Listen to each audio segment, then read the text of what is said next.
Alrighty. Well, welcome back, everybody, and I'm back. We're missing a few of our circle members, but we've got Pim, we got Jay, and myself today, and we are gonna go do a nice big deep dive into the two new champions that have showed up in the contest. We are gonna discuss some viabilities and some back history on the hobbies. Yeah. Um, give a little bit of conversation on what we think. I've tested them both. I have both, and I'm thrilled. So we're going to talk about that. We're also going to go based on the name, as you can see. We're going to do a pretty deep dive into the last two episodes of X-Men '97. I'm excited, dude. Yep. So let's. I think we should start off right now and get right into the hobbies. Yeah, alright. Let's talk about the hobbies, Jay. Let's do it, man. Let me finally play my Legion's Library on time. I keep forgetting to Let's do it. get in, let's walk into the library, Jay. Dude, I am so excited. Obviously, we have two new Spider-Verse champions. Both characters I predicted. They weren't my first choice, so shout out to Dot, who convinced me Yeah. to change mine. Because it made sense. I mean, they were teasing. I mean, they basically were teasing. It was like they were saying we never had two champions of the same name before, putting an emphasis on that, which was like, okay, well, it's April, so it's usually a Spider-Man event, and it usually is. And two Spider-Verse characters. I was, could be two Spider-Girl, Iron Spider, something like that. But then Hmm. the name, like just the emphasis on the name, it's like, what if it's just two I remember. hobbies? Two hobbies, I right? remember. I remember Prowler when you in readjusted it. Spider Punk, and so Yeah. I changed. I think it was Superior Spider Man to Spider Punk or to Prowler, and I kept my Spider Punk. And I'm glad. It's really awesome to see Yeah. the Prowler in game. Obviously, with the popularity of, I guess both characters from the popularity across the Spider Verse into the Spider Verse movies. Absolutely. Is awesome. Of course, the Prowler we have in game is not Aaron Davis, is not the uncle of Miles Morales. This is the original Prowler from all the way from 1969. So we're gonna I go. believe this is the one we get from the animated series, also from the 2000s, the late '90s, the one that took place around the same time as the original X-Men run. I believe this is. I believe that's the Prowler that we have in that show. Bobby was friends with Robbie, I believe, to some extent. Did the Prowler Could be show up wrong. or just Hobby show up? I think I do believe he fought the Prowler in an episode. Really? Okay, I want to look this up Yeah, which because is I do actually not very remember similar to the that. Prowler we're dealing with in the game, right? Which is less like the one from Spider-Verse and stuff. It's much more, like you said, the OG one.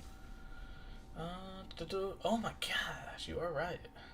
I know. I watched that show religiously as a kid. I know, but dude, that show had so many damn cameos. Oh yeah. I mean, still the Yeah, best ones are Secret Wars. Still the best episodes of that show. yeah. They did Yeah. them right. It's also weird. Is like okay. Yes, but yes, the same hobby was for Iceberg in that show, dude. This episode I might have not have watched Oh, honestly. it's so good. It's such a good episode. I I don't. definitely recommend going back. Yeah, it's weird because I watched it entirely a couple years ago when it came to Disney. But the weird thing when it came to Disney is they didn't have it in the correct order, and It did so not. yeah, I wonder if Yeah. it just skipped it for that reason. Yeah, it's a really good episode. It's a very cool iteration of. So that's the Prowler I knew. That's the Prowler I grew up Hmm. remembering, and like the one that they had in comics when I was young was that Prowler, which Yeah, wasn't like it was much more and like Robin Hoodie in a yeah, lot of ways, yeah. less straight up working for Kingpin, kind of more of a darker, which is more the Aaron Davis of it all. Yeah, and I think that's the big thing is I think when Hobby came to our game at MCOC, people were assuming it was Aaron Davis, so they were assuming he'd be a villain because obviously Aaron Davis works for Kingpin, he works for these, Yeah, he is more of a villain, not really more of a villain, but more of just trying to get money. Like he'll do terrible things to get money, and yeah, progress his financial um, gain versus Hobby kind of sort of started the same way. He grew up poor, obviously in the Bronx. And it was basically, I think it was a fight between Stiltman and Daredevil, and he was working as like a window washer, and he basically almost died. Like it was bad, and he basically, kind of took it up to the safety people, his higher ups, and he was like, "Hey, can I install this safety measure so this doesn't happen to me again or anyone to again?" And it was just a racist boss. Like he was like, "Absolutely not." So he left that job, and he was like, "Well, I have all these great ideas for inventions that could save people or just kind of progress myself out because I can make money from these inventions and now that I'm that I have no job." So he had the great idea of becoming the Prowler. So he commits crime as the Prowler, and then as hobby, he will return these stolen items and try to get financial gain that way. And that actually does remind me of, like, the Mona Lisa. Not to quick tangent is like the Mona Lisa became so popular because it originally was stolen. Like no one cared about it before it got stolen, but once it did get stolen, everyone knew about it and everyone cared about it. So I definitely understand that mentality and thought process into doing that. Absolutely. Also, that is a great little tidbit of information. Yeah, I know, right? I love that. That's such a fun thing. I've never cared about the Mona Lisa, and I always just bring that up. It's the best piece of advice I can give people, and I have nothing disrespectful to say to those who love Paris and the Louvre, but don't go. Yeah. If you have the opportunity to spend time in Paris, don't go. Don't go to the Eiffel Tower. Don't go to the Louvre. Go sit in a cafe and watch the people. Go to the beautiful countrysides. Don't go to the tourist traps. You can see the better stuff. You can see all that stuff online in 3D museums, and you'll see it better than you would ever see it. Do you know how small? You ever seen them? It's so small. It's such a small. You're so far away. It's barely anything. My brother tripped the alarm for it. Actually, he ran underneath. Yeah, he ran underneath the little red, lines. It was a funny moment. Oh my god, that's amazing. Yep. That's really funny. And, but yeah, that's the Prowler I was familiar with. The like I said, more of a Robin Hoodie, more of a less evil and more just trying I got some more too, if I can add actually. Oh, absolutely, yeah, please. So this is cool information. So I always knew of the Prowler, but I never deep dived into him. Especially once Miles Morales comics came out, I kind of cared more about his Prowler than obviously Hobby, because at that point there wasn't any Prowler comics. Like in the 2000s, there weren't that many Prowler comics. There really weren't, because he pretty much retired. But basically, he started, how his relationship works and why he's a hero is when his first thing is he tries to steal from the Daily Bugle, I think the payroll of the employees, so he tries to steal money that way. And he gets caught by Spider-Man.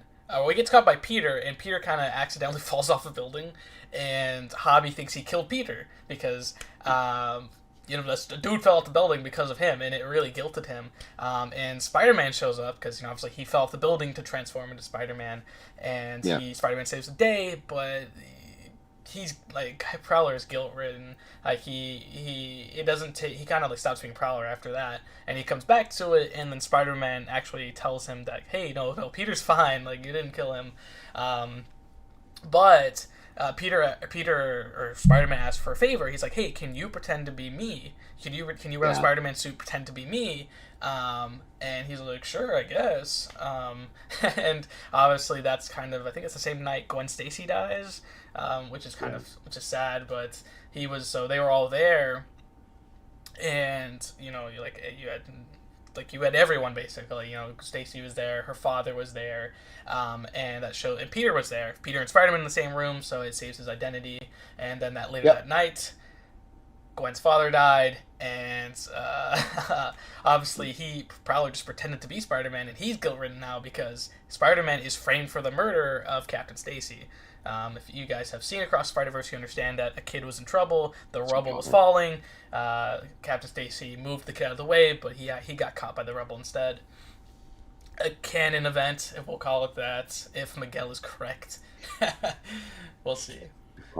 But yeah, after that, he kind of kind of that made him go back into being Prowler and do a little bit more things, but he kind of just became Gilrin when he was the Prowler. He started doing good things, and then he would retire as Prowler and work his other things.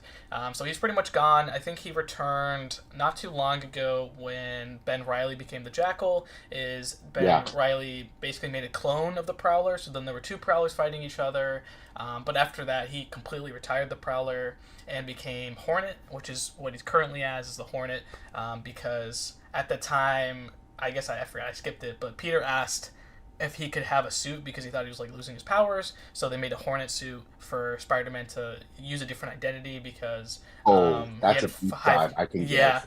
He had the $5 million bounty on his head, so and it's a pretty cool, like the Hornet was a callback. It was a huge callback. That's my favorite Spider-Man time period. That's not like one of the big ones that people really remember is what turned into I believe it's called Slingers, isn't it? Yeah. Isn't that what they Slingers, were called? Exactly.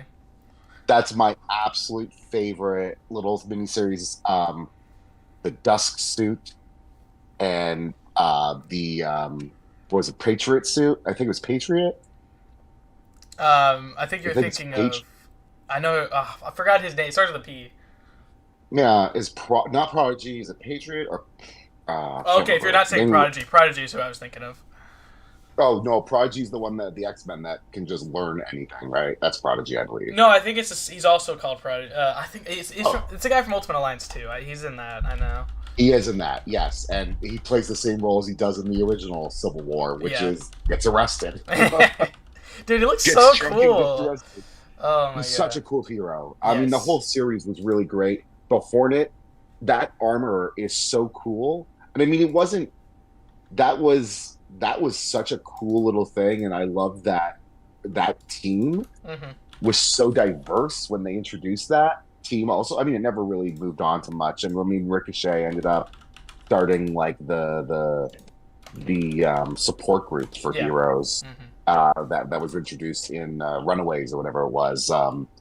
But he the Hornet, he had palsy, which was one of the first times I think they had introduced someone with palsy as a superhero, which is huge. And it was such a cool moment because, like, you see him before he has the suit on, and his arm's different, and he's like, "Oh yeah, I have to put it." He puts it on, and it gives him the ability to move. And it was just such a cool little thing to find out that, like, there's just that diversity they were introducing way back then. And it was just a very cool thing. Like, my favorite new warrior is Silhouette, same deal. Okay.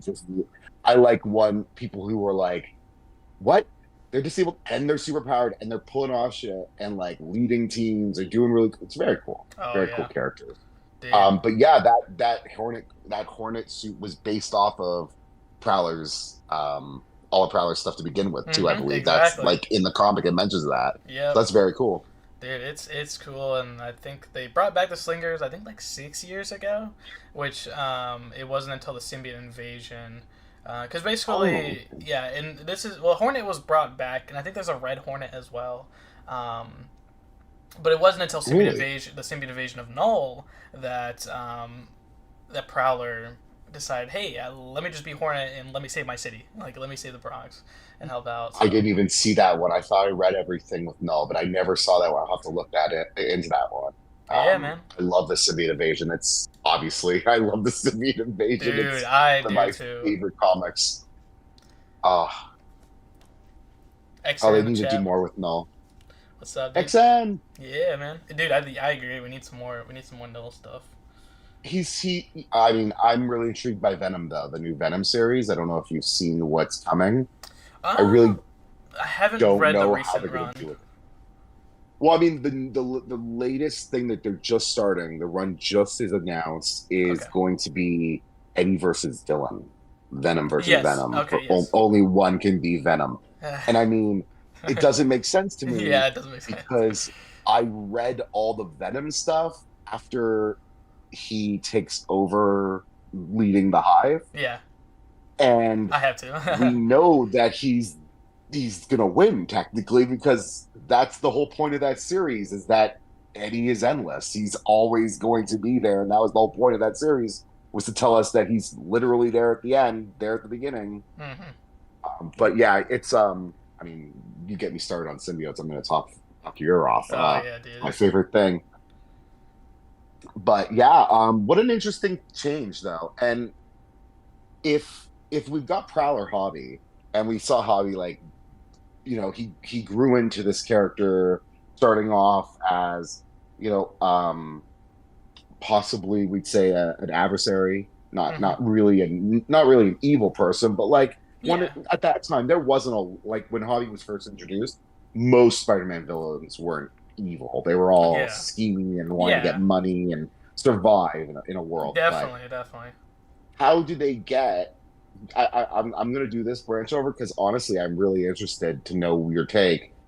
Now, I've read the Spider-Verses, and I was fully ready for Punk the first time he was ever mentioned in the like for the contest possibly, but like in every time when I heard he was going to be in the new movie, all those different like I've always been in there, and I read it like week one, so I also was that moment where you're like, he takes the mask off, and you're expecting a white Peter Parker, Mm-hmm. and he is not white Peter Parker, and you're like, oh, that's so interesting, what a cool move. And I'd love to know, how do you think they went with Hobby? Like, how did they go from he's the Prowler and this pretty he's been there, but he's never been the focus of anything major, Mm-hmm. to being like, this is a different Spider-Man, and Yeah. like he is so uniquely different than all the other Spider-Men. Ooh, I don't know. I think they're kind of looking at it. I think they were kind of looking at.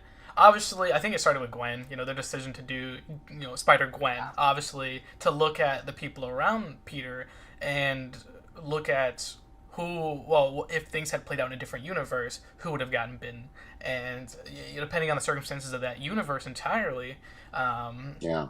what could happen.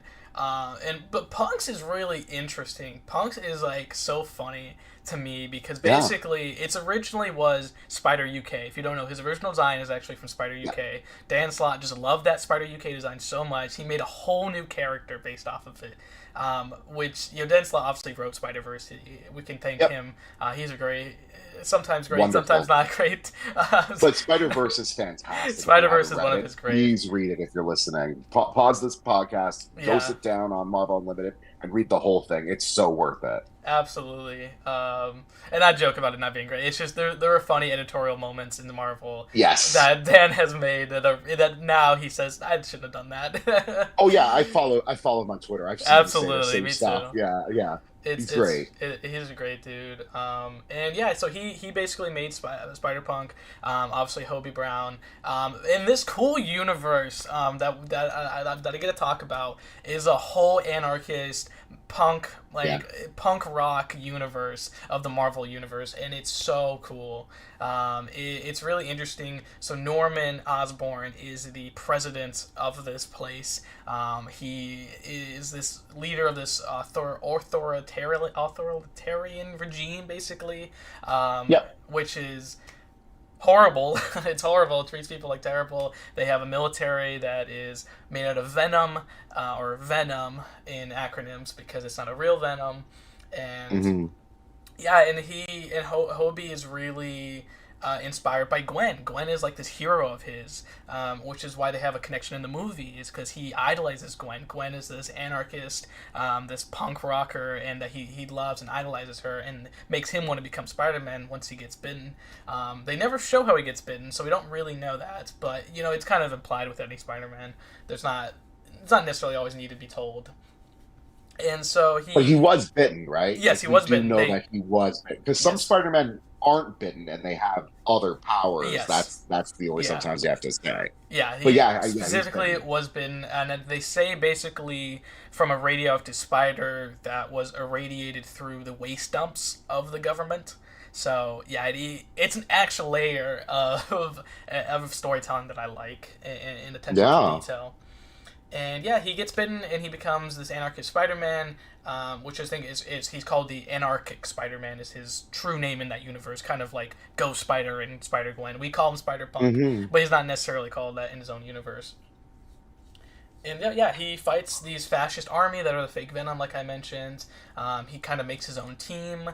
This is more of the recent comics than the older comics, but or at least the characters that I'll talk about. You guys. Well, they've been growing his character. Exactly. So, yes. His character was nothing. Yeah. Until it became something. He literally had like a 3-page story in Spider-Verse, which I'll talk about. That was it. Yeah, 3 pages. And it was basically, it introduces the government, like I talked about. It introduced Norman, and Norman basically... Such a cool opening.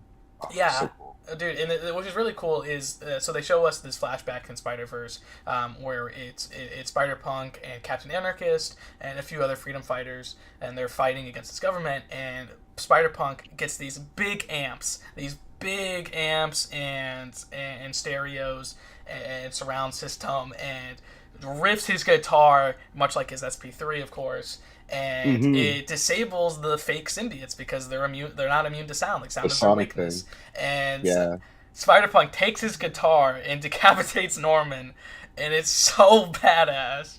It is so cool. Such a cool character. And also, it's a cool defining moment, and he kind of saves this universe from this government, because we all know Norman is a terrible person and will But always it is interesting. That is interesting. Yeah, he is killed. Interesting. Yes, and he killed. I wanted to talk about that especially.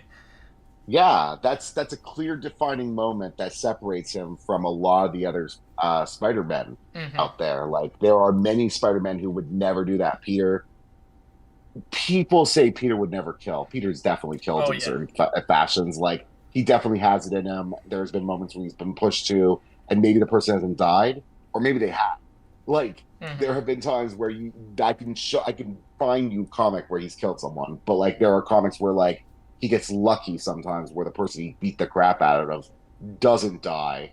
Otherwise, he's definitely not the Captain America from the 2000s where he doesn't kill, the no-kill rules. Yeah. Spider-Man now generally has that. Like, they've softened the character from like that period where McFarlane was writing him. He was a lot darker. Oh yes. But yeah, generally a no-kill rule, much like a lot of the other heroes of the Marvel Universe in general. And Hobby just comes in right away in his greatest moment of victory and goes, I'm a different Spider-Man. And that's really interesting and empowering. It shows the difference of the world and the environment. And what an interesting way to change the character, though. Yeah, dude, absolutely. And I think that's... I really like that moral thing. I think if you've watched Invincible, they kind of do the same thing. Yes. Invincible obviously tries not to kill, but being as powerful as he is, he's bound to make mistakes, especially with how strong he is. Absolutely. And I think that's pretty awesome. Also for Punk, his universe is completely different. That this is someone who's been oppressed by a government his entire life, making him darker skin and... Yeah, exactly. It's a different environment, a different upbringing, different world, and the same rules don't always apply. Absolutely. It sets the tone really well for him, and like shows you he's not the same, and like it explains a lot from when his interactions with the other Spider-Man at certain points are, though, because his takes are a lot more violent and not in a negative way, but like not like he's only looking for violence, but he's willing to go there when Gwen or Peter or Miles absolutely would never go there, kind of thing. Yeah. Gwen less so as times passed. I mean, Gwenum changed a bunch for us. Yeah, that is true. I loved Gwenum. That's so cool. Dude, and there's a little bit more. Like I said, he had a new storyline, which I talked on my video. From last year, actually, when I actually got asked to make the Spider-Punk video to talk to people about it for the Summer's Choice when it was introduced. Wow, yeah, I remember that. Yeah, I remember that. Yeah, shout out Kabam. That was during that period where things got leaked, though, unfortunately. Yes, they accidentally leaked it through the mail, which sucked. I remember that. Which sucked, but yeah. It is what it is. I'm still happy I made the video, and the videos were great. Yeah. I remember them. Were really good. And yeah, I was gonna talk about his team. So they're called the Spider Band, which is really cool. So it's Riot Heart, so Ironheart, but a punk version. There's a Hulk who's not a Banner at all. and there's Kamala Khan. There's a female Daredevil. I forgot her name, but not anyone you would know. And then, which is really cool, is that Ryan Hart actually amplifies. Basically, Norman returned as a floating Venom head, and so yeah, Of course he did. Of course, yeah. Of course he did.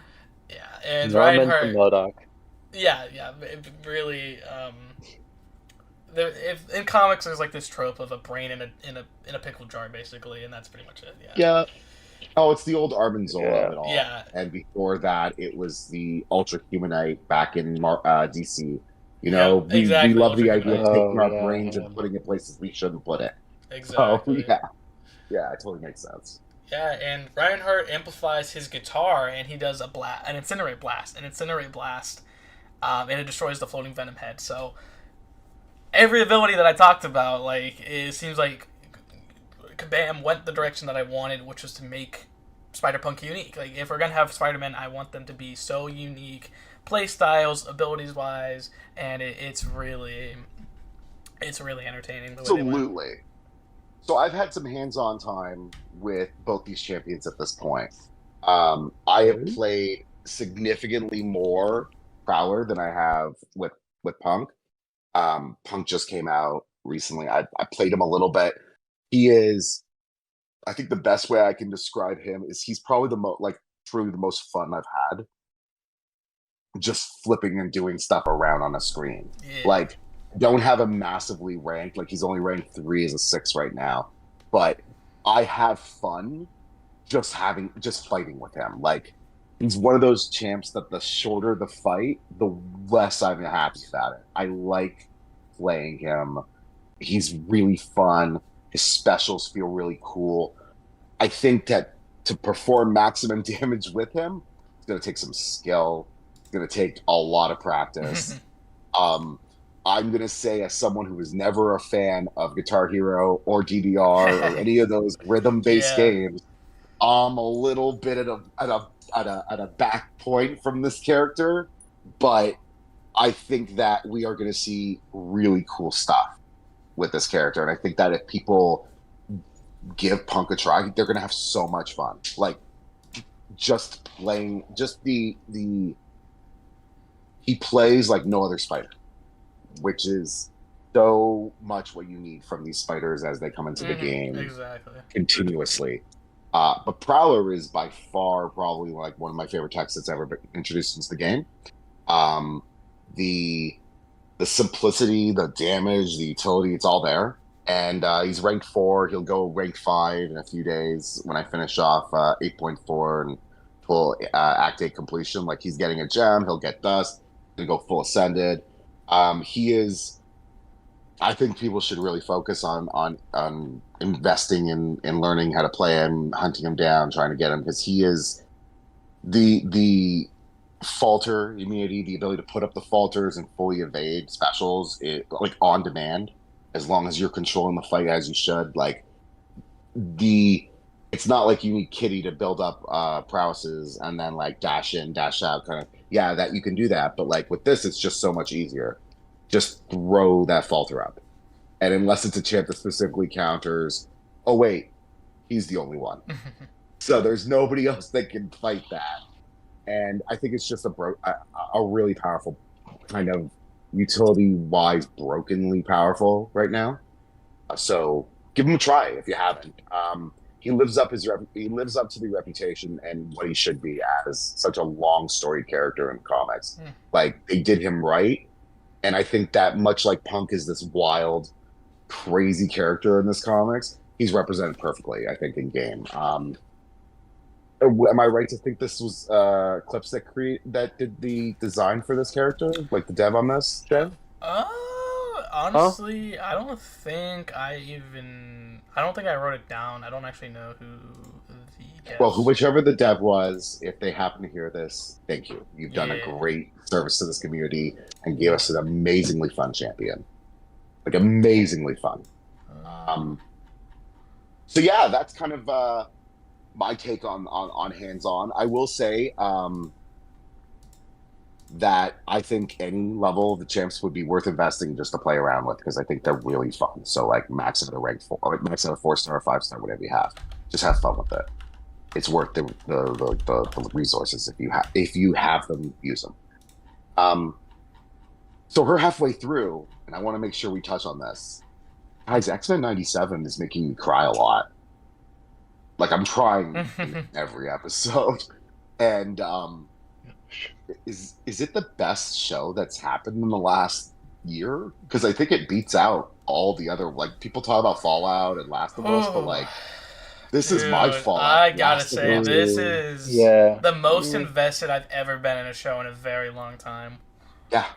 I'm avidly waiting, and I wake up early on Wednesdays to watch it.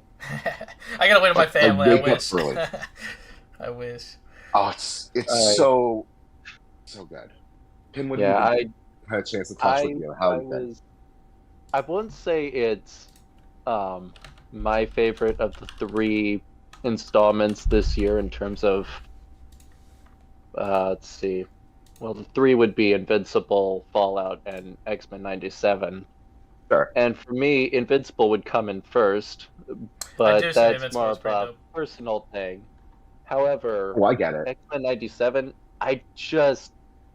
admittedly enough, I just managed to squeeze out the last 3 episodes. Like, I managed to just squeeze out catching up this evening mere minutes before we started this. Yes. Oh, so they're fresh. I like that. Good. Yeah, very fresh. Very fresh. Oh, so you're hurting right now as you're talking to us. There's a pain in your chest. You're processing it right now. That's funny. I still am. Yeah. Yeah. Wow. Well, I'd love to know I'd love to know a really recent take. I mean, what did you think? Like, talk to us. Tell me what you think of the last few episodes. Like, we've had so much stuff happen in 3 episodes, and even in the latest one, well, it feels like less happened. That was consequential. I mean, they changed the whole game at the end of the episode. Like, they changed everything about this show. So, what do you think? I would love to know, Penn. What have you been feeling about the last 3? Well, I know it's from the comics. I know it's adapted from there, but I'm not a big fan of the Rogue Magneto dynamic. Good. And good. I don't either.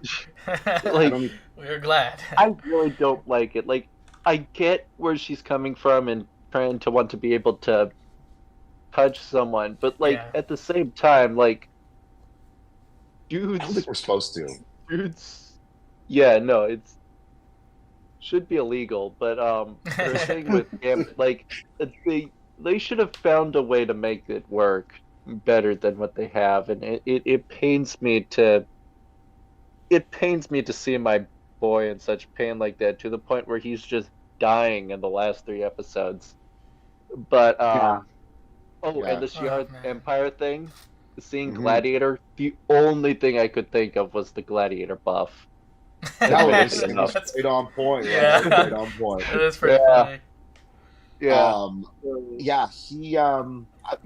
Wow, right on point. All those things. I had to Google, like, this has got to be the first time in a while where I've actually had to Google a character from Marvel, the Adversary. Yeah, okay. Because they haven't used him a lot for a long time. No. But the Adversary, very old character. Has some very cool stuff. Like, I was confused as to what was going on. It's like, okay, a demon, whatever. It's like, okay, so you're gonna... Wait, so Forge is dipping into...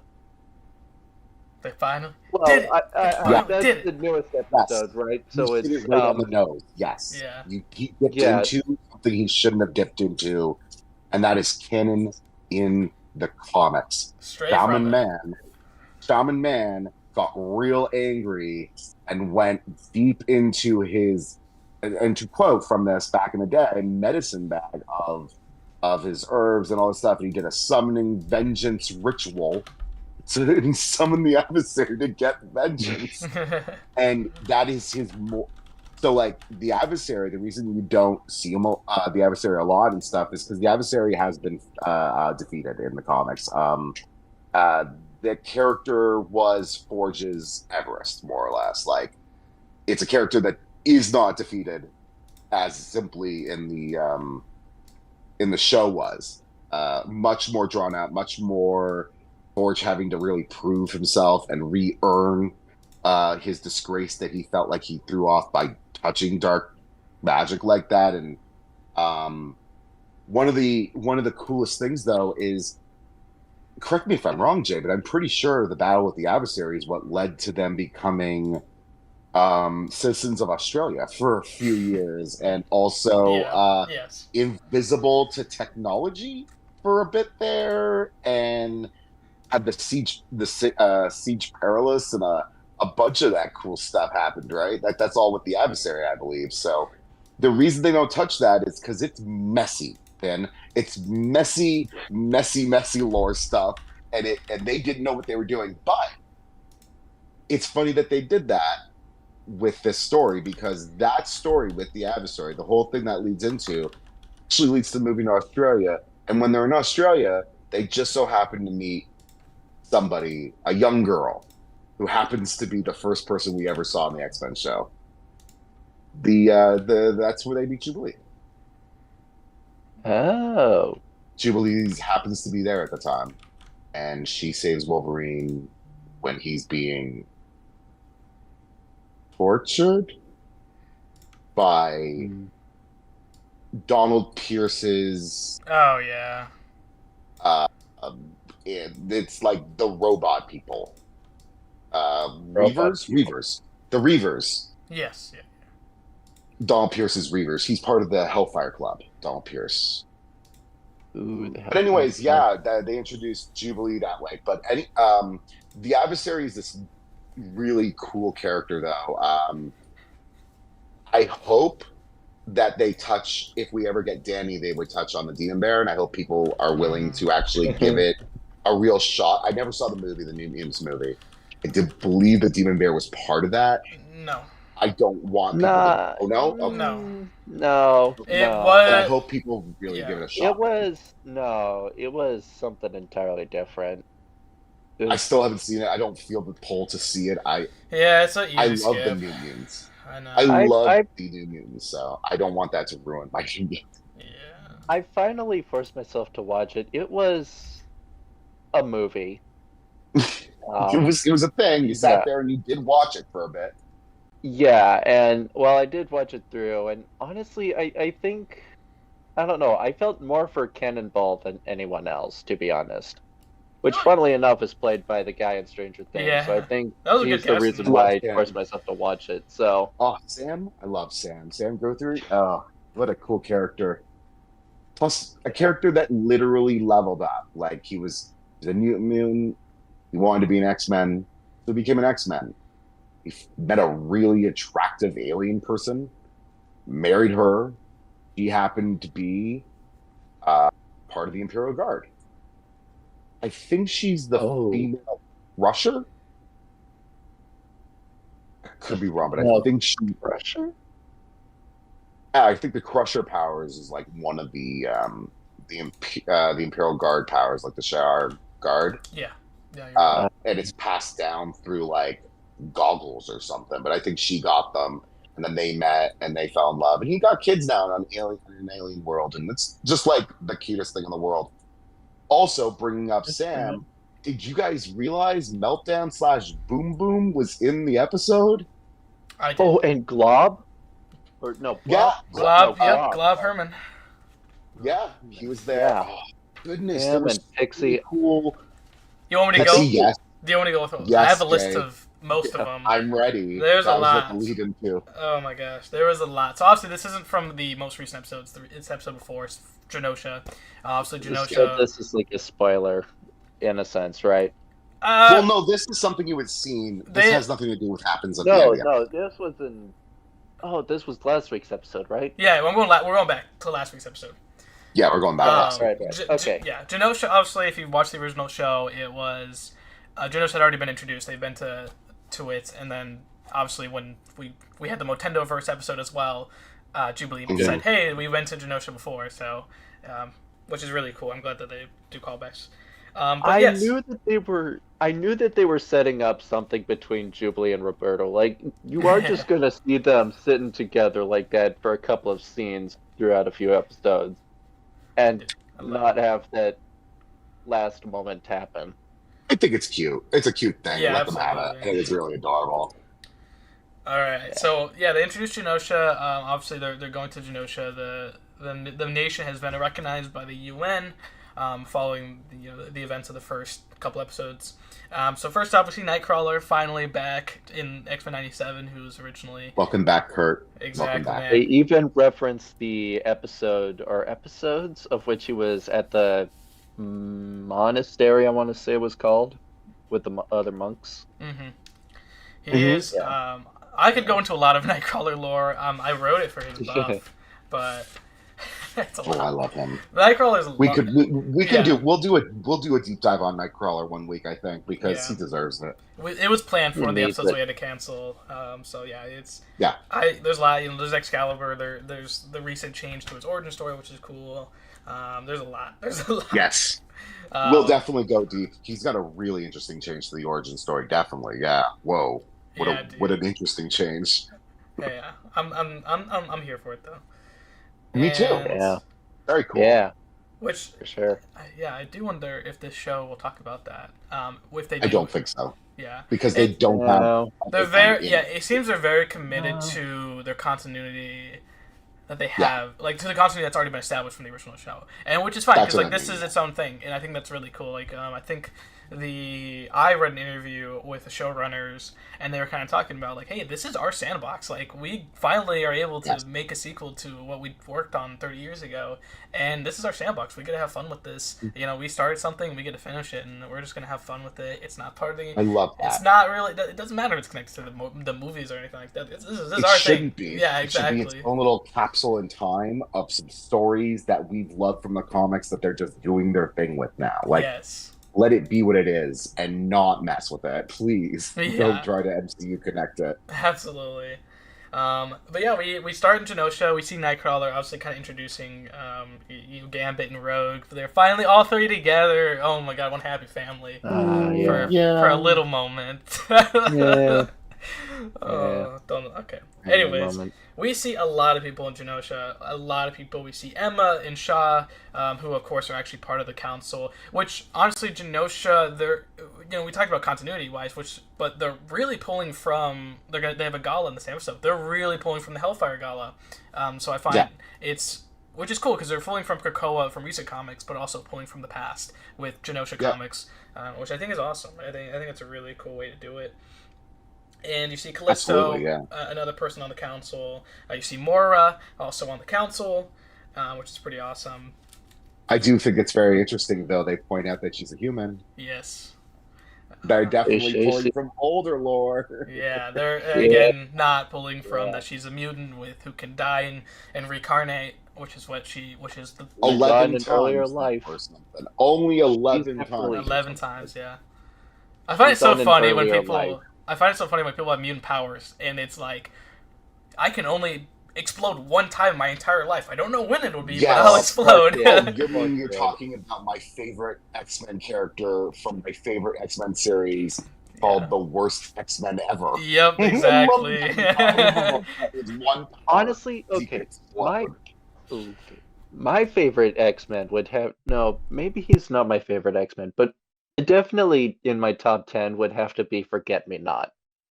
I love Forget-Me-Not. Do you not remember my joke about Forget-Me-Not that I did for like a year? I guess you forgot it. Do you remember, Jay? Where at the end of every poll, I always put Forget-Me-Not. I do. Or I guess who was that again? I forgot it. I looked away and forgot it.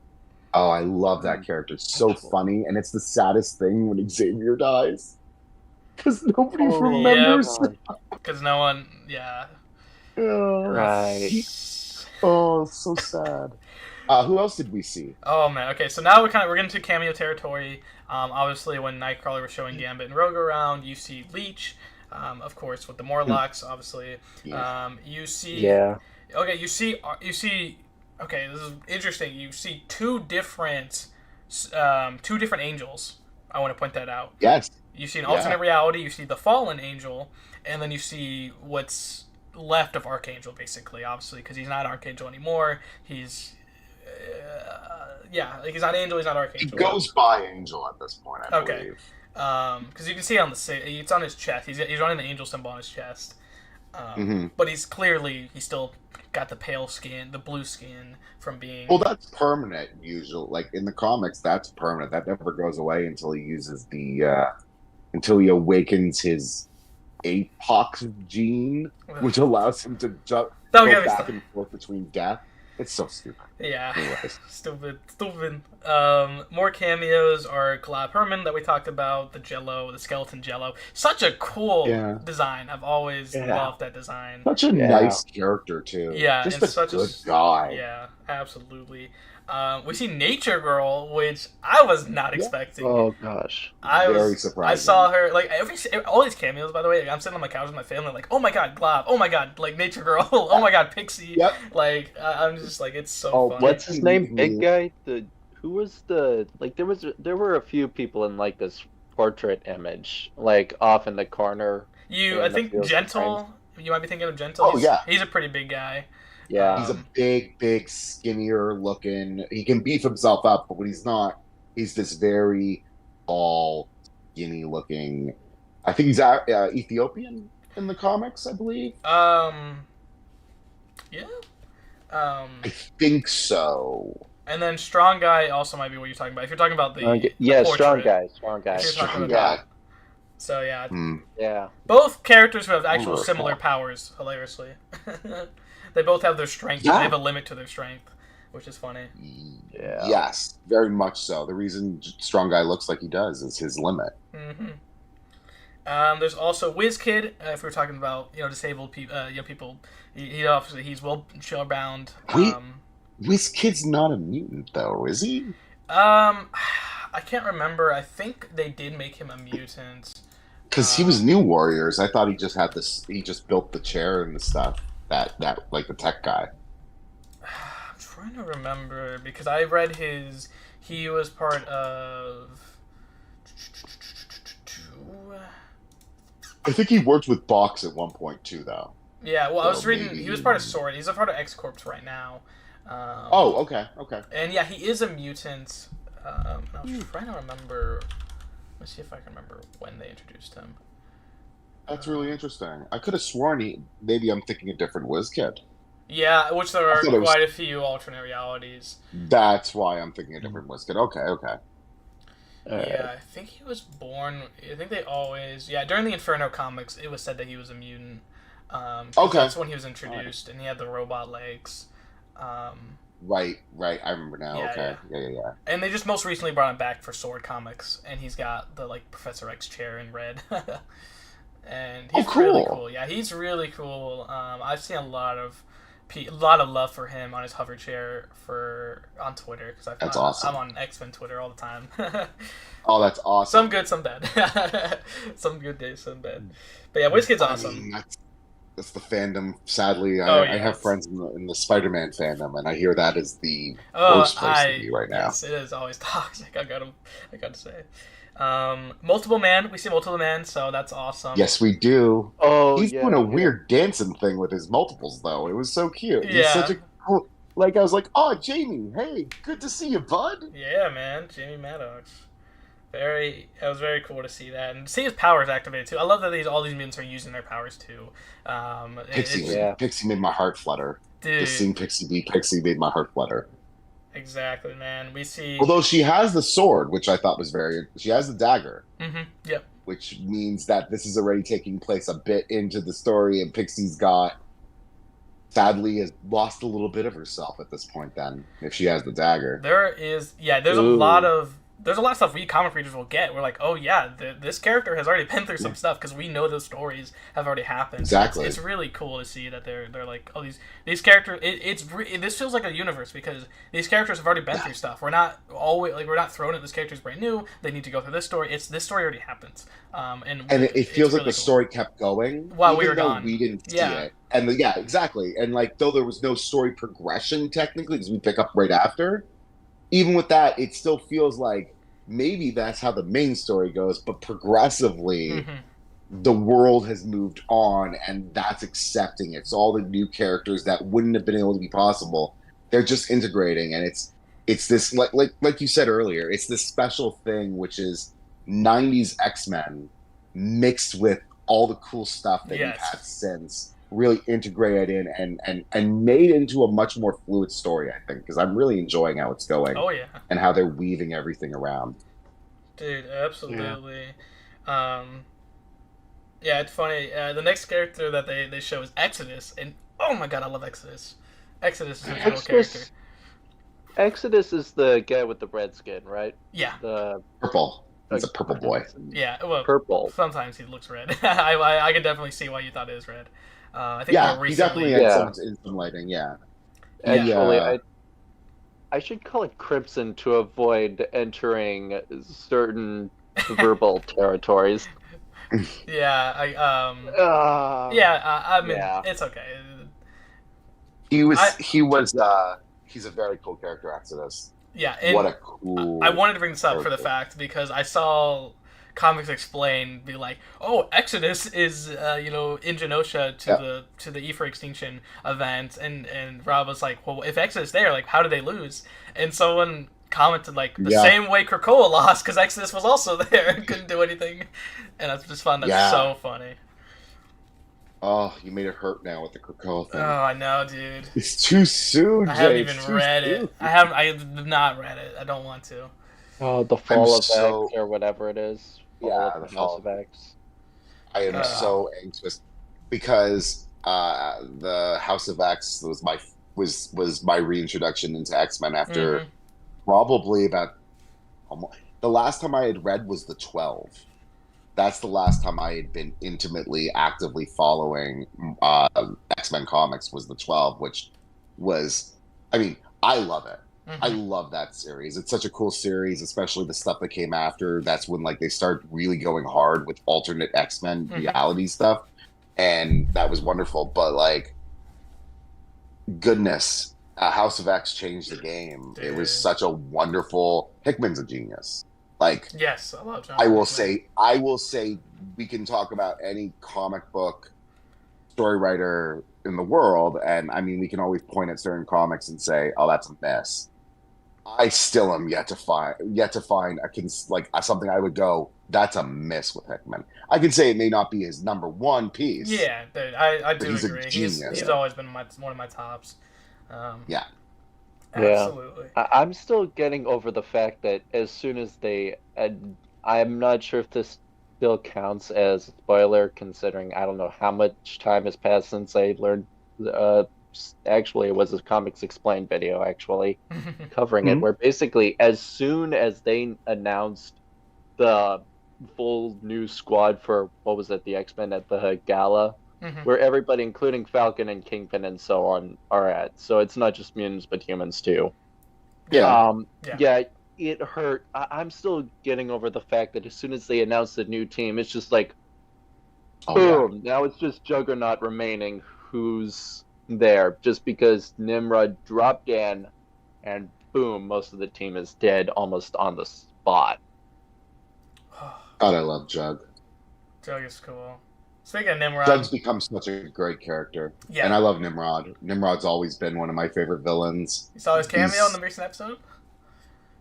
I did. I know it hurts me, but I'm also excited. I'm so excited. I love Nimrod. I'm really excited because well, I mean, like we've talked about before, it's a character that we expect to be introduced into the game at some point in the future. But you can't have a Bastion without a Nimrod. Exactly. Another cameo that I was going to get Uh-huh. to. Bastion showing very Yeah. slightly. Obviously, Oh, Forge. There's a photo that Forge has for when he has his government experiment, his government photos. That Bastion is in there, which is again is cool. It realizes that yes, this universe has been continuing without us. And then you yeah, see during the gala that Magneto looks up at the second story, and you see someone with white hair, and you're like, that can only be Bastion, who also has white yeah, hair. Um, yeah, and of course, with the Tri Sentinel and the attack on Oh Genosha, gosh. it's definitely for yeah. that reason. And now, yeah, that's gonna change the whole deal. And Zero Tolerance is possibly one of the best comic book series, but not because of anything beyond what will be like we keep talking about what's happening in the comics right now with the fall of Krakoa. And I will say that what we're in for is probably much more engaging, exciting X-Men stories than what we've had for the last few years. Because while we've been reading these brilliant soap operas, much like what was happening before Zero Tolerance, which was lead up to the Onslaught and then the whole Onslaught saga, Zero Tolerance and what we're about to experience is like guerrilla warfare X-Men. Yes. It's much more. They're Not fighting for comfortable survival in the place. Yeah, they're not. It's the same thing as what happened with the 197, which was one of my favorite little series of all time, which is No More Mutants. Uh-oh, they're a minority to the point that you can't fill a stadium with them. Like there's so few of them, and they are all so desperate to survive. They need each other. What a beautiful thing to watch. Like I don't like seeing someone turn into a minority, but at the same time, they're fighting with everything, and these are going to be the most engaging stories. And Zero Tolerance is just them fighting against the government that's actively hunting them down at this point because they blame them for Onslaught and killing all their superheroes. I think one of my favorite concepts, I think it comes from the story event that had a movie made out of it, and in the original cartoon, I think it was also a few episodes. It was called Days of Future Past, and the concept that really stuck to me would be the idea of, hey, they're mutants, but only because they've got like one gene factor away from humans, and so when Sentinels figured that out, it was GG's for the humans themselves, and it's like when they ran out of mutants, they switched to definitely humans. not as different. Well, Definitely we are not so much different as we thought we were, and it's just like it had to be a wake up call to the people like Boulevard Trask in that timeline. Like it had to be. Days of Future Past is it's such a dark timeline they keep going back to because it's so rich with specifically that line, like the thing you just emphasized there. And it's not so much that we're not so different, it's that the Sentinels read anomalies as wrong. Everything about them is the same. They are robots. They are created to be the same. And humans are not all the same. Mutants are even more different, but humans are not all the same. So like you said, we're not so different, but it's even like we don't have it doesn't have to be anything. And that's just a microcosm of what we're experiencing in the greater world we live in reality. That's why X-Men comics have literally always been us getting a mirror into our own realities and seeing how we treat minorities and other people who are disenfranchised and don't have privileges, what we do to them. So it's one of those moments where it's a nail. They really nail down the fact that this is a people in struggle, and we have those in this world. And if we open our eyes, we'll see them and realize we're the same as them. So it's a really pointed, great point to bring up. Good job, Tim. That's a great one. Very, obviously Cable had a cameo. This time, Yeah, not really a cameo, but more of a plot, actually. Yeah, that's gonna be something. Are they gonna? That's why I'm not as sad as I feel like I should be. Exactly. I feel like Cable showing up there really tells us that something's gonna happen. He slid, which means he went to a time before it would happen. So we'll see. Yeah. So are they gonna bring back Apocalypse? Because I feel like they already Age of had Apocalypse. him in the original series. I mean, they kind of have to, because that's what's gonna lead into they're gonna build into that. I think that's next season. Yeah. I feel like it. I don't know. It feels like they already touched upon this plot point in the past with the original cartoon, because I feel like there was 4 or 5 episodes of it being about Cable and Bishop and a whole bunch of time shenanigans, and APOC was the villain. So that was the legacy virus. That's the time that Cable grabs Wolvie. Would that be the time? Would that be with Rachel? What's her face? Rachel No, Summer? this was before she was introduced. Yeah, Okay. this is early in the show. Oh yeah, this is really early in the show.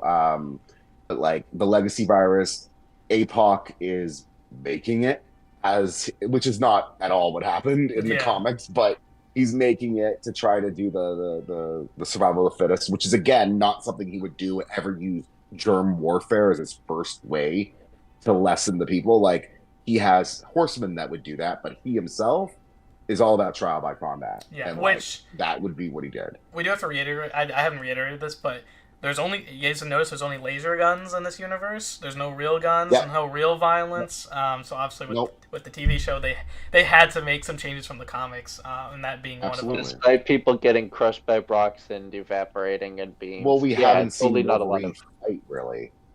Yeah, I don't think Oh we'll get to yeah, see that's Wolverine really true. fight. We haven't seen him do much, and it's No. like they've been It's like they've been keeping Morph very, very safe this time around. Like suspiciously safe as well. They don't have a lot they can do with him right now because he's all Sinister. So they're just waiting for Sinister to become a big pull again, and then it's going to be Morph's time to shine again. dude, absolutely. Yeah. Absolutely. Before we finish off, let's make sure we get through the rest of these. Yeah, I was videos just about to before we say. end up. Oh yeah, for sure. Okay, For sure. I see KB in the chat and Charlie, and you guys talking about Taylor Swift. So I have to bring up Dazzler, of course. Dazzler shows up. Yeah, Daz was in it. Yes, which is really I saw cool. Daz, and I'm going to say I thought of Padme and Charlie. I just Yeah, making no, sure absolutely. I said that out loud. Those were the two that popped in my head immediately. I'm like, oh, I hope they see it. They're going to be so thrilled. Yeah, another music character I think the game could really benefit from. Sorely needs, and I feel is on its way with the introduction of Punk having a musical thing. They've implemented some sound kind of stuff. I feel like it's coming, and Absolutely. honestly, Yeah. she should be here Also, already. the up and down stuff that you got with the thumb, like when I first started playing the game, like around the same time, I also played a bit of the Injustice mobile game, and that you could actually jump and do stuff like that. Yeah. Mhm. And so it's like when I was playing Marvel Contest of Champions, I was like, wait a minute, you can't jump. Why can't I go up or down or anything like that? So I think It's not fully arcade. I don't remember if this is correct or not. Like, I'd have to look back on my Google forum, the Kabam forums history of posts and whatnot for my account. But I'm pretty sure I made a forum early on requesting that there be some up-down mechanic of some sort. Well, there you go. Yeah, man. They it always come through in the end. That's just, you got to wait a really long time, but they're always going to come through in the end. Yeah, that was 2018, so I'd say it took 6 years for them to bring it. So, yeah. I wonder what they'll do in 6 years from now. Seeing Dazzler was wonderful, though. I was really thrilled to see her. Boom Boom was another one that you'd already mentioned. Meltdown. Come on. She moved past Boom Boom. So I love X-Men Evolution, and I will always call her Boom Boom. Is she really good in X-Men Evolution? I didn't realize that. Yeah, she is. Yep, in X-Men Evolution, she's Boom Boom. And also, in a not recent comic, I guess it's been like a year and a half, but it was an all-girls group with X-23, Boom Boom, and it was really cute. It was a really fun story.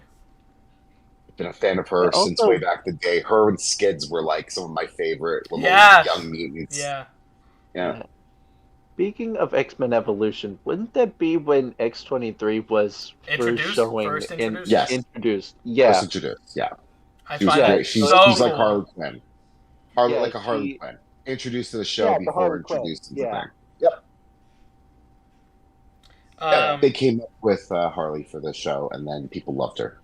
Yep, indeed, dude. It's great. Like, I want TV shows to and more properties to just have fun with their stuff. Like, it can be like, and you can make staples to new stuff. Like, if you make new stuff, you can see that with the MCU obviously making new characters, and they join the comics. Obviously, Contest does it all the time. The originals. I think even recently, I saw a new Symbiote Supreme has made an appearance in comics. So I'm not happy about what they did with Coulson, so I disagree with some of that. What's up? I think Coulson's introduction into the comics was horrible and awful and terrible. Okay. So I absolutely don't. I do not know That's if I funny. would be happy with them doing that with multiple characters.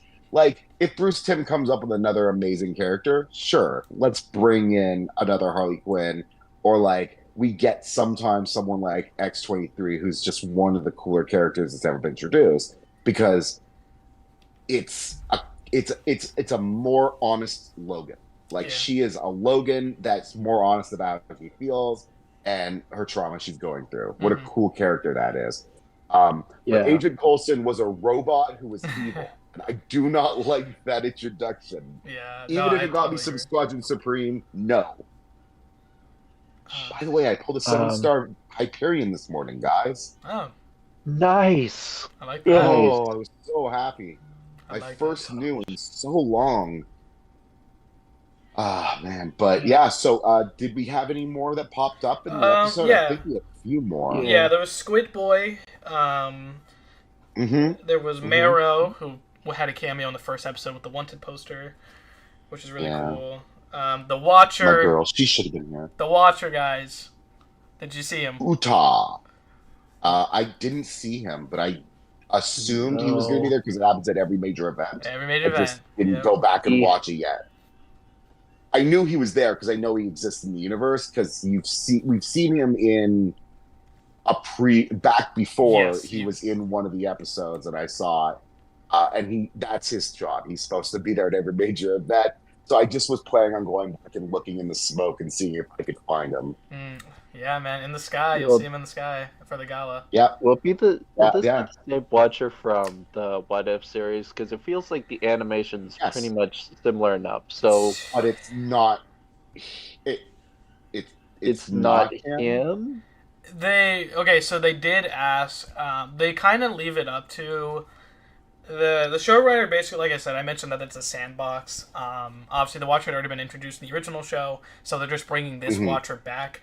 They don't say if it is the same Watcher from the What If, and also the. It shouldn't be though. But yeah, it shouldn't be. Yeah.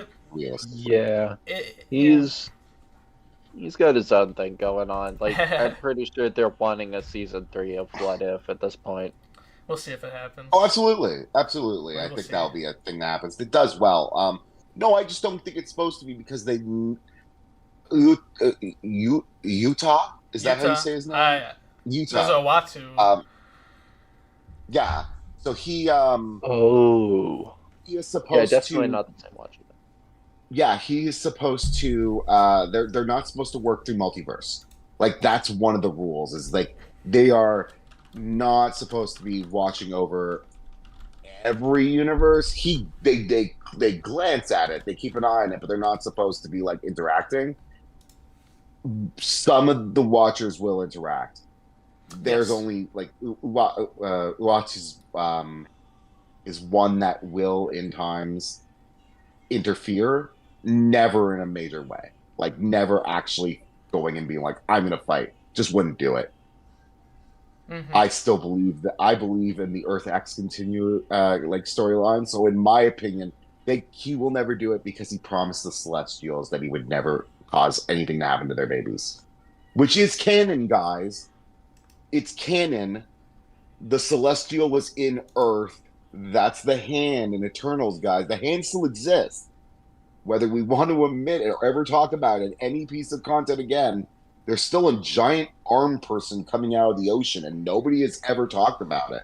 And that's weird. I know, dude. It's weird, guys. One of my biggest gripes. I used to play World of Warcraft. I don't know if anybody here played it or has played it, but years ago I played it. And I stopped playing, but I went back just a few years ago, just before the pandemic. And there was a major thing that happened at the end of an expansion, Legion. That was the expansion. At the end, I wasn't there for it, but I came back, and there's a giant sword sticking out of the planet, out into space. And I walked around, and nobody was really talking about it. And from what I understand, they went through a full 2 expansions, and nobody really brought it up. That's and it's funny. ever since then I have that, and now the Celestial coming out from Eternals. And I'm like, yeah, people just don't like. I wonder what we have coming out of Earth in our current reality. Like maybe just people don't talk about. We have some like crazy things. People don't think I it's a big wouldn't be deal. surprised, especially Yeah. with the news. Like, you never know what's hidden. Yeah, You never know what's hidden. Yeah. absolutely, It feels like absolutely. the Killer Hornets episode of the pandemic. Like you remember those 2-inch monsters being a part of the news for like what? Not even a week, I think, and they were. It's just like they I were a thing for remember like them 2 days, talking and then about it. I remember them talking about it, and then I remember being like, "I'm bored," and I flipped the channel, and they stopped talking about it, and yeah, I that never heard about them again. Like they disappear. They're still around, but it's just they don't really talk about them anymore. yeah. So I think that's what's going on with the Eternal sticking his hand and his head out of the ocean in the MCU. It's Tiamat. But like because the average person they is flying across the ocean and going, "What the hell?" Yeah. It's Like yeah, funny let but me because in fly. the final scene of the movie, it's on the news, but it's still in the same movie. Like it should be brought up somewhere else besides the own movie. Oh, I'm yeah, so sad. I'm sad they canceled the second one. I Dude, didn't love the first one, I but I love that did movie. enjoy it. I love I that movie. enjoyed it. I think that I felt the representation of Icarus was devastating to me as someone who loves him from the comics. Yeah. Uh, way to just destroy my man over there. Like he's a really cool, amazing hero, They and can we're just gonna always bring poop him on him. back. They can always bring him back. But he's already been a simp to a celestial. Like I don't mean to use that derogatory, but truly, he sold out his family for a celestial. He's a All of zealot him. at this point. Uh, but yeah, yeah, gentlemen, this was a joy tonight. It was great to be back. It Yeah, was great man. to get to talk to you yeah. guys. Um, I'm gonna have to head off, but I wanna leave everybody with something real fast. Like it's we've mentioned it a few times. Jay mentioned, we don't know what's going on with the news and all these things. World's very dark right now. It's kind of scary. So please stay safe and stay happy. Try to watch fun things like X-Men, read comics, play games. Be informed and stay vigilant and fight for what you believe in. But like, please be safe, Mm-hmm. and try to be happy. The world's hard. Let's have some fun. We'll Peace, see you love, and next week for a lot positivity. more. That's all we want. Yeah. Yeah, Can absolutely. I'd also like to add something. Like Of course, Ben. this is something with me personally. Basically, if you are struggling with stuff that you've messed up with, I think there's gonna have to be a certain point where you have to move on and just pick yourself Yeah, up by the bootstraps. Like all you can do in this world is just move forward. Like time is ever Mm-hmm. moving forward. It's not going just keep back or pushing. anything. This isn't a comic book. You can't just go to a new universe and start over. You just have to push forward. Wait a minute. Wait. There's nothing. There's no out. I thought I have two kids, dude. I thought that like when things get too heavy, I'm just gonna be like, "Where's Narnia? Where's that wardrobe?" There's no out. I'm stuck. Yeah, no. Uh-oh. Oh no. As much as people want that way out, like as much as people even Absolutely strive for not. that legal way out, like all you can Absolutely. I do is agree push forward completely. in life. Yeah. No, that's really good. That's a really good. Like that's completely true. You just got to keep pushing. The world's gonna get easier when you make your efforts to make it Yeah, easier, dude. and 100%. that's all you can do. That's all you can do. But anyways, Yeah. gentlemen, I love you both very much, and Mm-hmm. I look forward to seeing you next week. Absolutely. And we'll be back on Wednesday, and we might have. Hopefully, we'll have some more people here, and if not, we'll be here. Yeah, We'll of see you course. guys next week. Yeah. All right, gentlemen. Everybody, have a wonderful evening. Love you all.